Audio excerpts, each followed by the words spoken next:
Emma and Mina from Emarisa Gardens. And I would love for you guys to give a little bit of history about Emarisa Gardens, but also specifically your guys' journey to like learning how to grow and kind of going through that whole certification process, because it's not easy, and you know, kind of what that has been like for you guys. Okay, I'll start with the history. My grandfather started the nursery. He bought a nursery in Grayton in 1990, and then about 6 years later expanded and bought the place that we're at now on Irwin Lane. And it's about 20 acres and started around 2 to 5 acres big. Wow. And you guys are up in like Northern Bay, right? Like you're up in Santa Rosa. Yes. California. Yeah. And yeah, we've been here ever since. Some of the employees that work here have been here since the Grayton location, which is pretty wild. Wow. That's cool. Yeah. I think that's super important too when you're growing, and just kind of having that history and that knowledge of, you know, it's you know, it's like this encyclopedia of information, right, that you just kind of learn over time. So, you know, having that with you is really important. Yeah.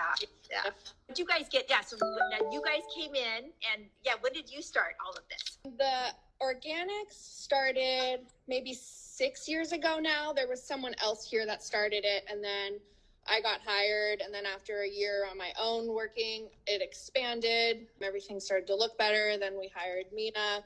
I hired her. And then we've been working here off and on ever since. And it's just been expanding almost every year. We started with 2 greenhouses. We now have 5 greenhouses. Wow. Now talk about what's like, when people say like certified organic. So what is that? What does that mean? Like, what is that process? We get certified through CCOF, and then I think there's like USDA has one. But we get someone to come out here once a year, and they assess our location and make sure that we're using the right products. So we're not using any Roundup within 10 feet. We're not using any inorganic material. Everything that we do use has to get certified through them first. So even though it might say that it's organically certified, some products are not offered. Depends on the certifier. Mm-hmm. And we can't use anything, even though it might be organic. Like if we were to use our worm castings, those have to be certified organic. We can't necessarily get them through a small distributor unless they're also certified. Oh, so all the inputs into the soil, into everything you're doing, seeds, everything has to be organic certified. That's And if we were planting stuff in ground, I think the land has to be untouched for something like 10 years. So it's a huge process. We're farming organically. Yeah, but it's interesting, right? Because since, you know, when you think about it, for people that grow food, like to be able to grow seedlings and you can't use any pesticides, you can't use anything in terms of like just the disease and pests that like to come invade. And now I think that talks a lot to the health of the soil and the health of your surroundings where you're growing, because you guys have amazing seedlings. What I'm talking about specifically is like, you know, like bugs, right? Like you when I think about it, like, you know, certain times of year you have things like aphids, things that decide that they're just going to come in, and you got to, in my mind, because I grow a lot and I have test gardens, I'm growing a lot, I'm not growing in a greenhouse. Like I just think of what you have, like, wow, that says a lot to you guys that you're able to keep on that, because when you ship out the seedlings for our members, like they're really in good shape. Like there's no problems going on. And so whatever you're doing, keep doing it. I think a big part of it is that we don't hold product for very long. So all of our stuff are annual, so they have a really short shelf life. Yeah.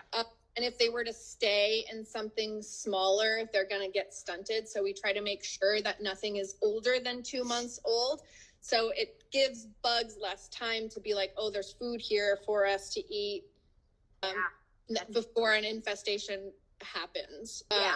That's a really good point. That's a really good point. And I think I'm really glad you just said that, because this is an important thing, I think, like with, you know, people don't really realize, but when you're shipping seedlings, like our business, and you guys are such a close partner. I mean, I love working with you guys. We have a lot of fun because we sit there and we just like, what are we going to grow? What are we going to grow in the summer? And what are some fun things we're going to bring in? And it's one of those things, guys, we're dealing with live product. So we have to time it right. And like, it goes in like certain times of the year, right? they're small little packs and they grow fast and they're going to bolt, they're going to do things, right? And we have to time it.